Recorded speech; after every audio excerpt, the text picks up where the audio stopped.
एक ऐसा बालक जिसने सूरज को फल समझकर निगल लिया। एक ऐसा वीर जिसकी शक्ति का कोई अंत नहीं था, लेकिन अपनी असली ताकत वो खुद ही भूल चुका था।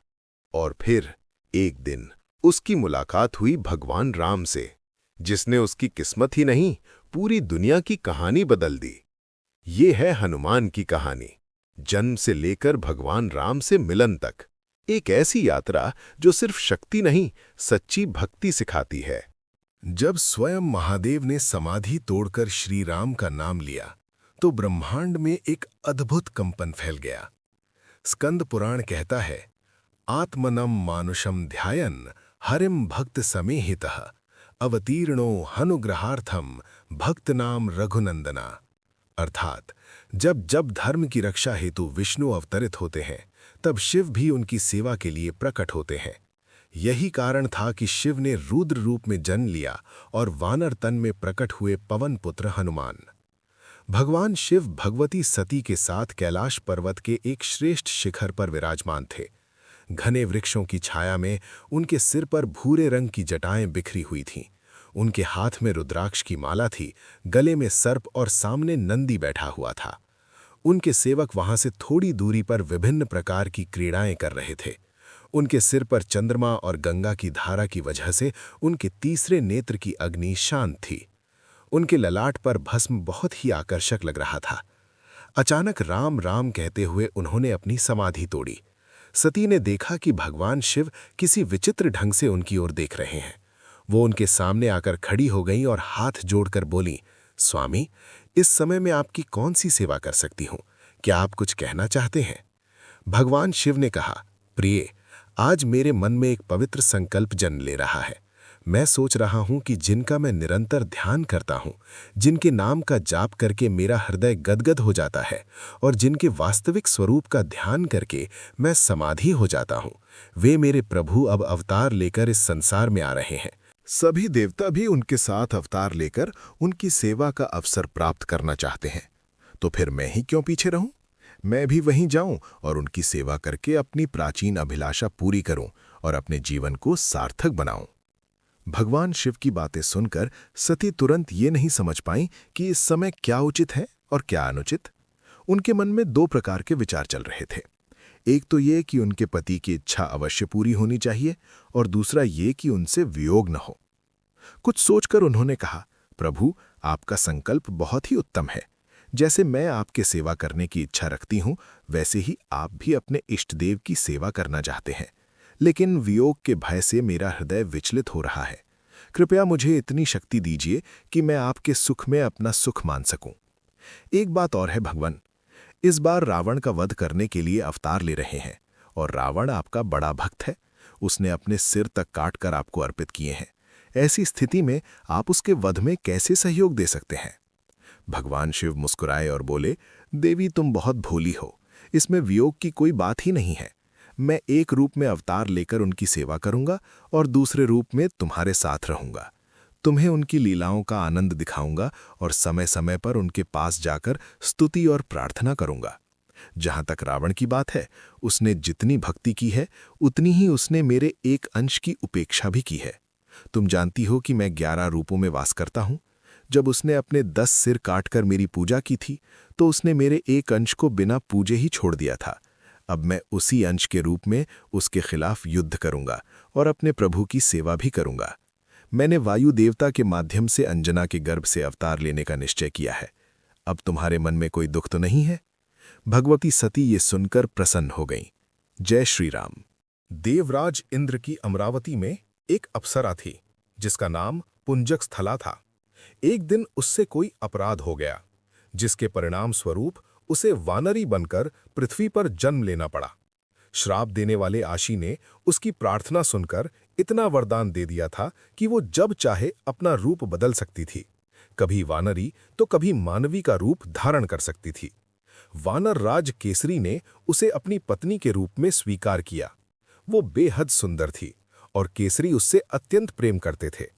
एक दिन दोनों ने मानव रूप धारण किया और अपने राज्य के सुपे पर्वत के शिखरों पर घूमने निकले।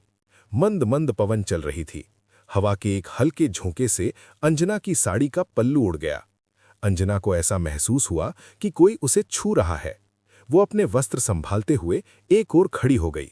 उसने गुस्से में कहा, ये कौन ऐसा ढीठ है जो मेरा पतिव्रत भंग करना चाहता है? मेरे इष्टदेव मेरे सामने हैं और कोई मेरा व्रत नष्ट करने का प्रयास कर रहा है। मैं अभी श्राप देकर उसे नष्ट कर दूंगी। उसे ऐसा प्रतीत हुआ कि वायुदेव कह रहे हैं, देवी, मैंने तुम्हारा व्रत नष्ट नहीं किया है। तुम्हें ऐसा पुत्र प्राप्त होगा जो शक्ति में मुझ जैसा होगा। उसके बल और बुद्धि की कोई बराबरी नहीं कर सकेगा और मैं स्वयं उसकी रक्षा करूंगा। इसके बाद अंजना और केसरी अपने निवास स्थान पर लौट आए। भगवान शंकर ने अपने अंश से अंजना के कानों के माध्यम से उसके गर्भ में प्रवेश किया। चैत्र शुक्ला मंगलवार के दिन अंजना के गर्भ से भगवान शंकर ने वानर रूप में अवतार लिया और हनुमान जी का जन्म हुआ। अंजना और केसरी की खुशी का ठिकाना न रहा। शुक्ल पक्ष के चंद्रमा की तरह वो बालक दिन प्रतिदिन बढ़ने लगा और उनका पालन पोषण बड़े प्रेम से किया जाने लगा। जब भी अंजना कहीं जाती तो वो बालक को अपने हृदय से लगाए रखती। केसरी भी बालक को अपनी पीठ पर बिठाकर छलांग लगाते और उसे आनंदित देखकर खुद भी प्रसन्न हो जाते। एक दिन अंजना फल फूल लाने के लिए घर से बाहर गई। केसरी पहले से ही बाहर गए हुए थे। बालक घर में अकेला था और उसे भूख लगी हुई थी। उसने इधर उधर देखा पर कोई चीज खाने को नहीं मिली। अंत में उसकी नजर सूर्य पर पड़ी। प्रातःकाल का समय था। उसने सोचा, ये तो सुंदर लाल फल है, इसे खाने और खेलने दोनों में मजा आएगा। बालक ने सूर्य तक पहुंचने की कोशिश की। वायु ने पहले ही उसे उड़ने की शक्ति प्रदान कर दी थी। या फिर यूं कह सकते हैं कि भगवान शंकर की लीला में ये कोई आश्चर्य की बात नहीं थी। जय श्री राम। बालक आकाश में उड़ने लगा। देवता, दानव, यक्ष आदि उसे देखकर अचंभित हो गए। वायुदेव के मन में भी शंका उत्पन्न हुई। उन्होंने सोचा, मेरा ये छोटा बालक सूर्य की ओर दौड़ रहा है। मध्याह्न काल के तेज सूर्य की प्रखर किरणों से कहीं ये जल न जाए। उन्होंने हिमालय और मलयाद के पीछे पीछे चलने लगे। सूर्यदेव ने भी ये देखा। उनकी दिव्य दृष्टि में बालक की महानता छिपी नहीं रही। उनके मन में कई विचार आए। उन्होंने समझा कि भगवान शंकर ही वानर बालक के रूप में मेरे पास आ रहे हैं। ये भी उनसे छिपा नहीं रहा कि वायुदल, जो मेरे पितृतुल्य है, कि आशीर्वाद से इस बालक का जन्म हुआ है और वे स्वयं इसकी रक्षा करने आ रहे हैं। सूर्यदेव ने अपनी किरणों को शीतल कर दिया, मानो वे अपने कोमल हाथों से बालक को सहलाने लगे, या जैसे जगत पिता शंकर का स्वागत कर रहे हों। बालक सूर्य के रथ तक पहुंच गया और उनके साथ खेलने लगा। उसी समय राहु ग्रहण करने के लिए आया। उसने देखा कि एक वानर बालक सूर्य के रथ पर बैठा हुआ है, परंतु जब बालक ने अपने मजबूत हाथ से राहु को पकड़ लिया तो वो डर गया और किसी तरह खुद को छुड़ाकर भागा। वो सीधा देवराज इंद्र के पास गया और बोला, देवराज, आपने सूर्य को ग्रस्त का अधिकार मुझे दिया है, क्या अब आपने किसी और को भी यह अधिकार दे दिया है? इंद्र को ये बात समझ में नहीं आई। उन्होंने राहु को डांटकर फिर सूर्य के पास भेजा। दूसरी बार जब राहु गया तभी बालक को अपनी भूख का एहसास हुआ। उसने सोचा, ये तो खाने लायक अच्छी चीज है, और वो राहु पर टूट पड़ा। राहु बालक के तेज से डर गया और अपनी जान बचाने के लिए इंद्र को पुकारने लगा। इंद्र ऐरावत पर सवार होकर राहु की रक्षा के लिए दौड़े। ऐरावत को देखते ही बालक ने राहु को छोड़ दिया और उसे एक अच्छा फल समझकर पकड़ने के लिए दौड़ पड़ा। अब इंद्र ने घबराकर अपना वज्र फेंका, जिससे बालक की बाई ठुड्डी हनु पर चोट लग गई। बालक घायल होकर पहाड़ पर गिर पड़ा और छटपटाने लगा। वायुदेव ने बालक को उठाया और उसे एक गुफा में ले गए। वायु देवता को बहुत क्रोध आया और उन्होंने अपनी गति को रोक लिया। वायु के रुकते ही सारा जगत थम गया। किसी में कोई हलचल नहीं रही। सभी प्राणियों की सांसें रुक गईं। देवता भयभीत हो गए और इंद्र दौड़कर ब्रह्मा के पास गए। तब ब्रह्मा स्वयं उस गुफा में आए और अपने हाथों से बालक को स्पर्श कर उसे जीवित कर दिया। बालक खुश होकर उठ खड़ा हुआ। वायुदेव भी प्रसन्न हुए और उन्होंने पूरे जगत में पुनः प्राण संचालित कर दिए। ब्रह्मा ने देवताओं से कहा, ये बालक साधारण नहीं है, ये देवताओं के कार्य सिद्ध करने के लिए ही प्रकट हुआ है, इसलिए ये उचित होगा कि सभी देवता इसे वरदान दें। जय श्री राम। इंद्र ने कहा, मेरे वज्र के प्रहार से इसकी हनु टूट गई है, इसलिए आज से इसका नाम हनुमान होगा। मैं इसे वरदान देता हूं कि मेरे वज्र से हनुमान को कभी कोई क्षति नहीं होगी। सूर्य ने कहा, मैं इसे अपने तेज का शतांश प्रदान करता हूं। मेरी शक्ति से ये अपना रूप बदल सकेगा और जब इसे शास्त्रों का अध्ययन करना होगा तब मैं इसे संपूर्ण शास्त्रों का ज्ञान दूंगा। ये बड़ा कुशल वक्ता बनेगा। वरुण ने अपने पाश और जल से निर्भय होने का वरदान दिया।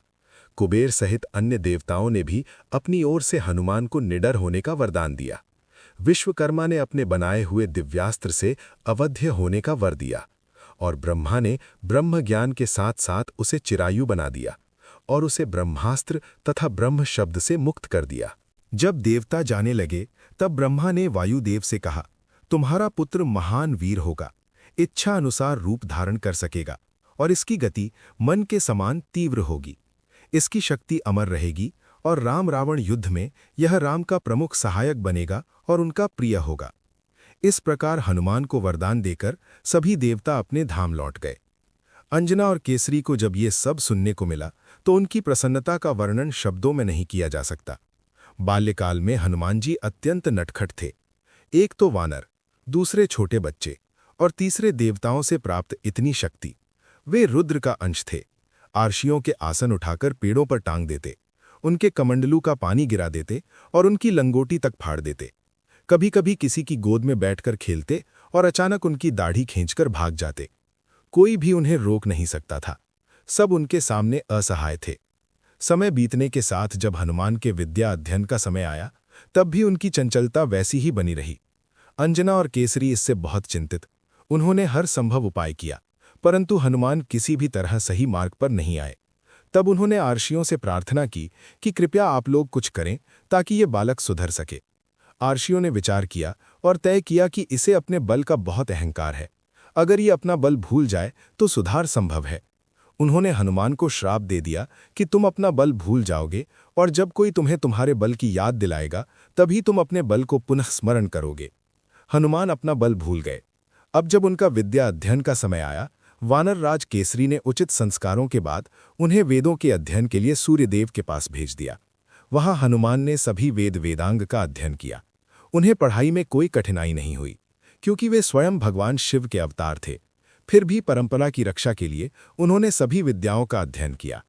कुछ ही समय में वे माता पिता के पास लौट आए। अपने पुत्र को सर्व विद्या में पारंगत देखकर माता पिता अत्यंत प्रसन्न हुए और ये सब सूर्यदेव की कृपा से संभव हुआ। जय श्री राम।